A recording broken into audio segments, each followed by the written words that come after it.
Información precisa, completa, veraz, objetiva e independiente. Directo a tu pantalla.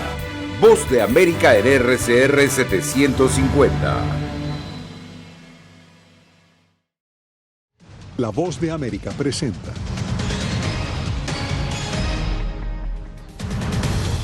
El presidente Biden presenta ante los líderes mundiales su plan para controlar la pandemia del COVID-19. Venezuela y la ONU afianzan entendimiento mediante distribución de ayuda humanitaria.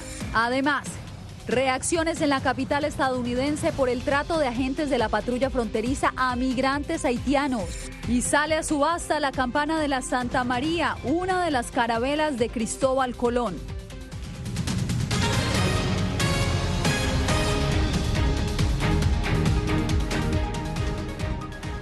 ¿Qué tal? Bienvenidos. Un plan global de donación masiva de vacunas prometió este miércoles el presidente Joe Biden durante un encuentro que sostuvo de manera virtual desde la Casa Blanca con diferentes líderes mundiales. Comenzamos nuestra cobertura con nuestros corresponsales y enviados especiales en Nueva York, Jorge Agobián, Celia Mendoza y Laura Sepúlveda. Empiezo contigo, Jorge. ¿En qué consiste este plan que propone el presidente Biden? En un llamado a la acción con gobiernos, organizaciones y empresas globales para lograr el objetivo que se ha propuesto en Naciones Unidas de que para mediados del año 2022 el 70% de la población mundial esté completamente vacunada. Para ese fin, el presidente Biden anunció que Estados Unidos comprará y donará 500 millones de dosis de la farmacéutica Pfizer, y esto llevaría o fijaría el monto total de dosis donadas por Estados Unidos en más de 1.000 millones. Con la compra de 500 millones de dosis de la vacuna de Pfizer anunciada por el presidente Joe Biden este miércoles, Estados Unidos se comprometió a apoyar a países de bajos y medianos ingresos para facilitar el acceso a las vacunas y presentó su plan de acción. Para acelerar la tasa de fabricación y de producción, estamos trabajando rápidamente para escalar la generación de vacunas en otros países del mundo. Ahora, ya ellos pueden fabricarla bien. Por cada inyección administrada hoy en Estados Unidos, estamos comprometidos a donar 3 inyecciones para el resto del mundo. Según la Casa Blanca, la donación se realizará a través del mecanismo COVAX entre enero y septiembre de 2022. Biden aseguró que es imperativo inmunizar de manera simultánea a todas las regiones del mundo. Pedimos a nuestros socios no gubernamentales que aceptaran el llamado para establecer nuevas acciones en la fabricación, lo que resolverá el reto fundamental de hacer que las vacunas estén disponibles para todos en todos los lugares. Hasta ahora, Estados Unidos ha entregado casi 160 millones de dosis a 100 países, una buena parte de ellos en América Latina y el Caribe. Durante la discusión de los líderes mundiales, tanto en la cita virtual de la Casa Blanca como en la semana de alto nivel en Naciones Unidas, se encuentra la preocupación para hacer frente a una próxima pandemia, mediante el establecimiento de un mecanismo de seguridad sanitaria y financiera.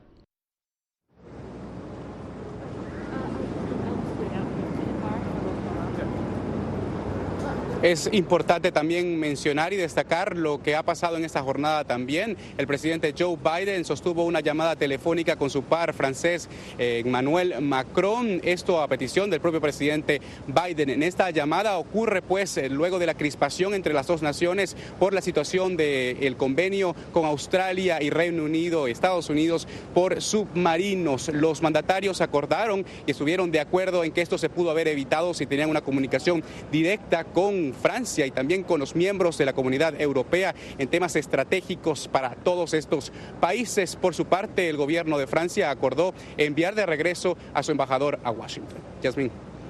Jorge, gracias. Y ahora vamos con Celia Mendoza, porque el presidente Nicolás Maduro también se dirigió este miércoles al Pleno de la Asamblea General. Una de las alocuciones que más expectativa ha generado. ¿Qué fue lo que dijo, Celia?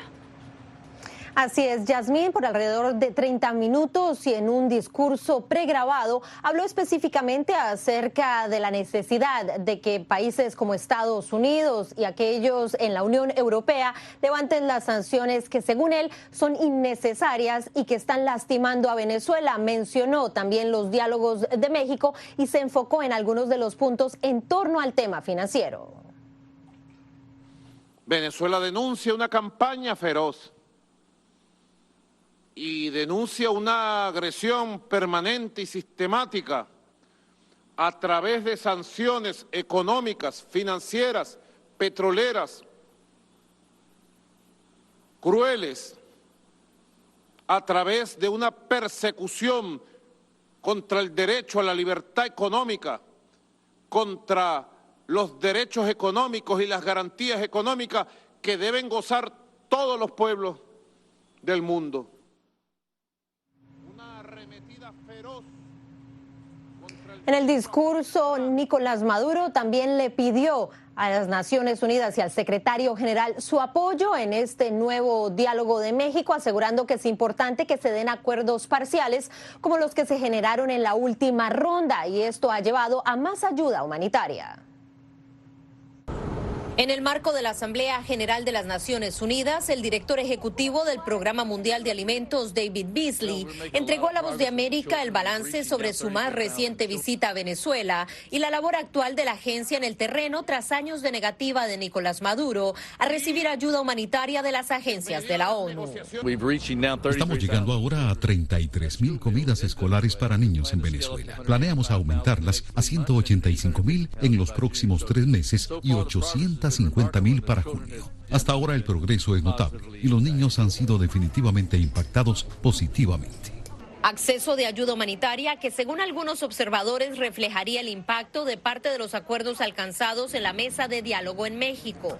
Precisamente en la antesala del inicio de la tercera reunión de las partes en México, por primera vez el recientemente nombrado canciller de Venezuela, Félix Plasencia, acudió a la Asamblea General de la ONU. El nuevo ministro de Relaciones Exteriores venezolano le explicó a La Voz de América cuáles son sus prioridades en esta sesión.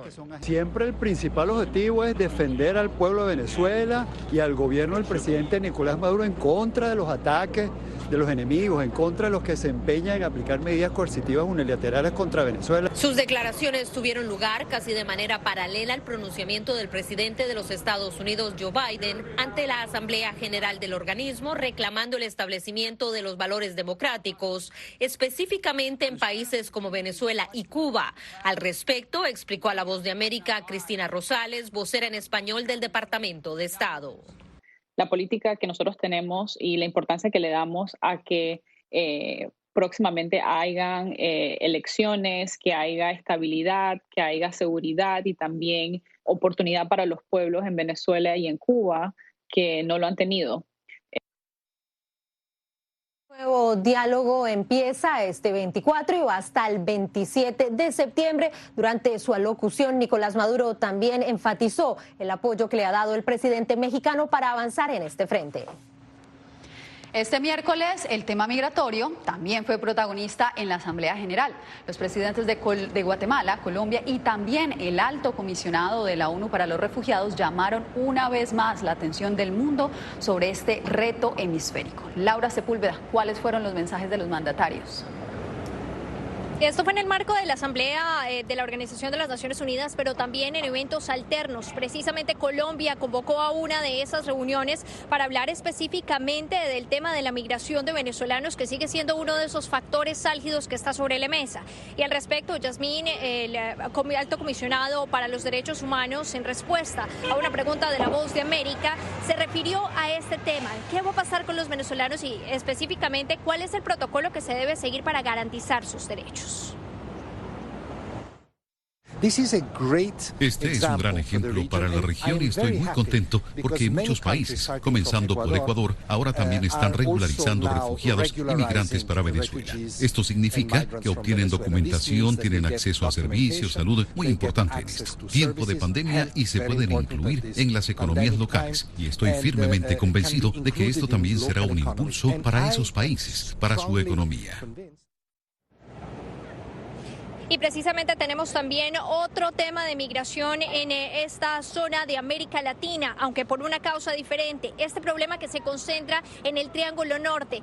Estuvimos precisamente escuchando al presidente de Guatemala en medio de su discurso, quien puso sobre la mesa la problemática, reconoció que el tema de migración es un flagelo sobre el que hay que trabajar, pero pide la cooperación de otros países, especialmente los receptores, para que se pueda trabajar de manera mancomunada y así evitar que esta intención de que las personas salgan de su país se haga efectiva. La única solución para detener el flujo migratorio irregular debe basarse en la construcción de muros de prosperidad que le permitan al ser humano mejorar sus condiciones de vida en su propio país, por lo que hago un llamado a los países de destino a que incrementen la inversión extranjera directa, así como mejorar los accesos de nuestros productos a sus mercados.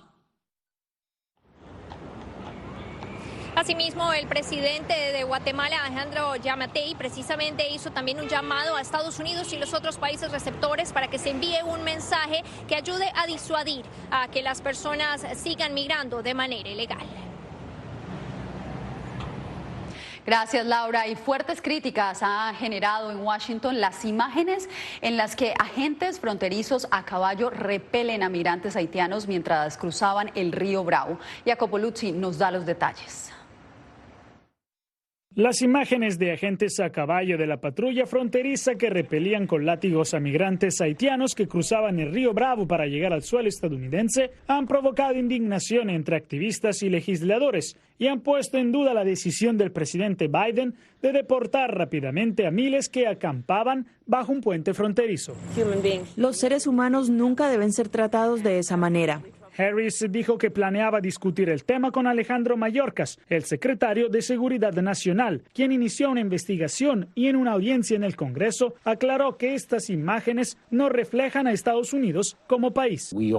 Estamos abordando esto con tremenda velocidad y con tremenda fuerza. Las fotografías y los vídeos de las interacciones de los agentes con los migrantes que circularon ampliamente en Internet ofrecieron un vistazo del caos que ha tenido lugar desde la semana pasada. Como una tortilla y un potecito de agua.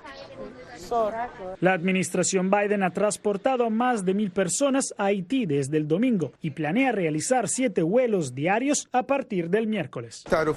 El título 42 le da al gobierno de Estados Unidos carta blanca para enviar a esas personas sin escuchar sus historias, sin escuchar sus súplicas. Al mismo tiempo, la administración sigue enfrentándose a ataques de los republicanos que dicen que Biden no está haciendo lo suficiente para lidiar con lo que ellos llaman una crisis en la frontera.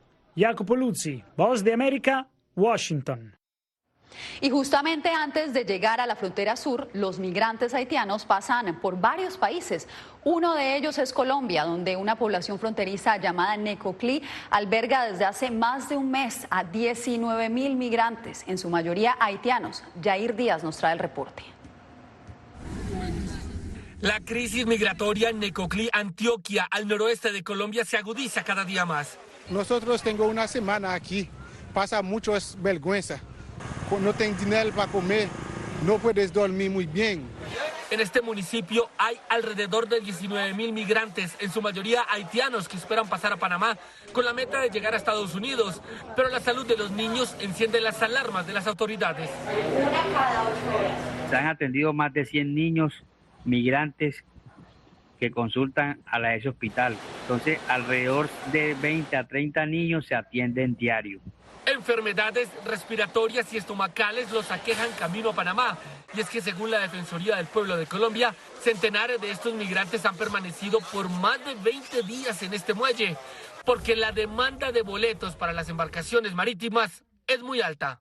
Estas dos empresas sostienen que a la fecha tienen vendidos hasta el 13 de octubre 5.750 tiquetes cada uno, para un total de 11.500. Sin embargo, hay un número indeterminado de personas que no han podido adquirir sus tiquetes o quienes deciden cruzar el Golfo de Urabá en embarcaciones ilegales. En 4 semanas se reunirán defensores del pueblo de Iberoamérica para buscar mecanismos que permitan mejorar la situación de los migrantes en tránsito. Yair Díaz, Voz de América, Bogotá. La primera locución en 14 años del presidente de Nicaragua, Daniel Ortega, ante la Asamblea General de Naciones Unidas ha generado expectativa en el país centroamericano. Donaldo Hernández con la información. La última vez que el presidente Daniel Ortega participó en la Asamblea General de las Naciones Unidas fue en 2007, año en que regresó al poder. 14 años después participará de forma virtual, según anunció la vicepresidenta y primera dama Rosario Murillo. El mensaje que nuestro comandante Daniel hará en la Asamblea General son mensajes que se envían por video, puede ser jueves, puede ser viernes. Opositores creen que la reaparición del mandatario tiene la intención de buscar que Estados miembros de la ONU reconozcan las elecciones del próximo 7 de noviembre en las que busca su cuarto mandato. Él está buscando a toda costa y de una manera desesperada recuperar un poco de legitimidad. Además, aducen que el líder sandinista responderá al informe de violaciones a derechos humanos que presentó la alta comisionada para los derechos humanos de las Naciones Unidas. Michelle Bachelet denunció en el Consejo de Derechos Humanos la gravedad de las violaciones a derechos humanos que está cometiendo la dictadura Ortega Murillo. Rosario Murillo no adelantó qué temas planteará su esposo. El pasado 14 de septiembre, en el marco de la 48 sesión del Consejo de Derechos Humanos, 50 países del mundo emitieron una declaración en la que piden el respeto a los derechos humanos y la liberación de los que consideran presos políticos. Donaldo Hernández, Voz de América, Managua.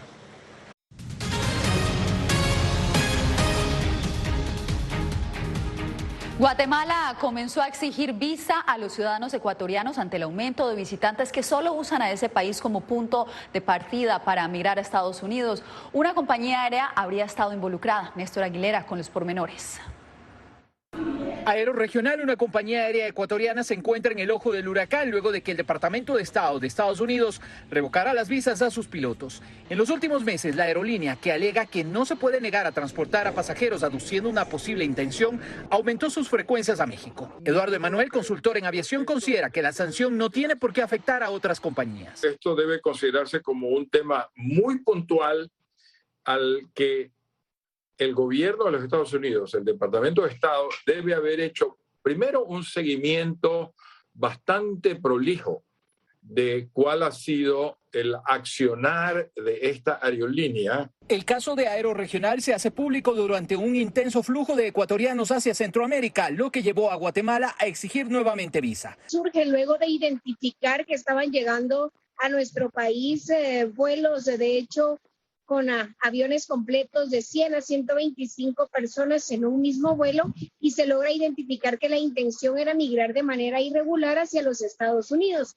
El viceministro ecuatoriano de Movilidad Humana, Luis Vallas, expresó su preocupación por el incremento de la migración riesgosa hacia Estados Unidos. En lo que va del mes, es decir, desde el 1 de septiembre, tenemos un total de 457 ciudadanos ecuatorianos que han sido inadmitidos en territorio guatemalteco. El presidente del Ecuador, Guillermo Lasso, durante su intervención ante la Asamblea General de Naciones Unidas, calificó a la migración forzada como una tragedia. Néstor Aguilera, Voz de América, Quito. El Departamento de Estado amplió su lista Angel, donde señala presuntos actores corruptos y antidemocráticos. Esta vez agregó a 5 magistrados de la Corte Suprema de Justicia de El Salvador. Claudia Saldaña nos informa. La principal diplomática estadounidense en El Salvador, Jean Maines, explicó que hay al menos 2 razones para que Washington incluyera esta semana a 5 magistrados salvadoreños en la lista de actores corruptos y antidemocráticos. Ellos aceptaron de asumir este cargo de una forma inconstitucional y, por supuesto, después está tomando decisiones en contra a su propia constitución, como permitir la reelección de su presidente, que está claramente no permitido en su constitución. Y creo que consideramos en eso los 2 actos. La Embajada de Estados Unidos señaló que este deterioro de la democracia erosiona la imagen de El Salvador como socio confiable en la región. Es increíblemente lamentable que estamos en esta situación, porque creo que todos teníamos esperanza de ver algo nuevo, algo diferente y un cambio importante. De la comunidad internacional, El presidente Nayib Bukele rechazó las sanciones y escribió en su cuenta de Twitter que la lista no tiene nada que ver con corrupción, sino que es política e injerencia bajera. El analista Napoleón Campos piensa que las reacciones del mandatario deterioran aún más las relaciones diplomáticas entre ambos países. Nos sentimos mucho más identificados con las expresiones de la señora encargada de negocios que con las expresiones del presidente Bukele. La encargada de negocios dijo que el primer paso en la lista de sanciones para los funcionarios señalados es la cancelación de su visa a los Estados Unidos, pero que hay una investigación en curso para determinar si habrá más consecuencias. Claudia Saldaña, Voz de América, El Salvador.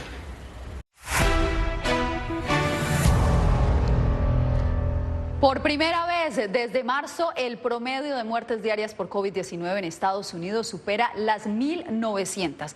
Alonso Castillo nos trae el reporte de la pandemia.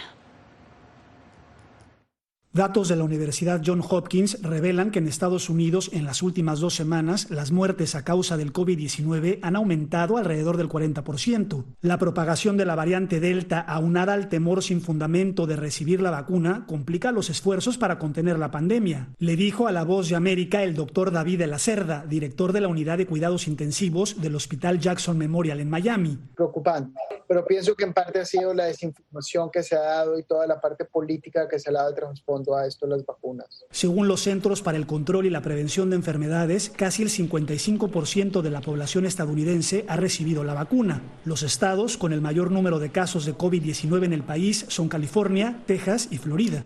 La gente se está muriendo por no tener las vacunas. Obvio, morirse de COVID se volvió algo prevenible en este momento en la mayoría de casos. No la enfermedad, pero sí el morirse de la enfermedad. Y eso es básicamente lo más preocupante. Que realmente pacientes vacunados en todo el sistema de Jackson es menos del 10%. Con el objetivo de vacunar al 70% de la población mundial contra el COVID-19, la Casa Blanca anunció la compra de 500 millones de dosis adicionales de vacunas para donar a los países necesitados. En Estados Unidos, el debate sobre las vacunas de refuerzo continúa. Esta semana, el Comité Asesor de los Centros para el Control y la Prevención de Enfermedades se reunirán para debatir quién debe recibirlas y cuándo. Alonso Castillo, Voz de América, Miami.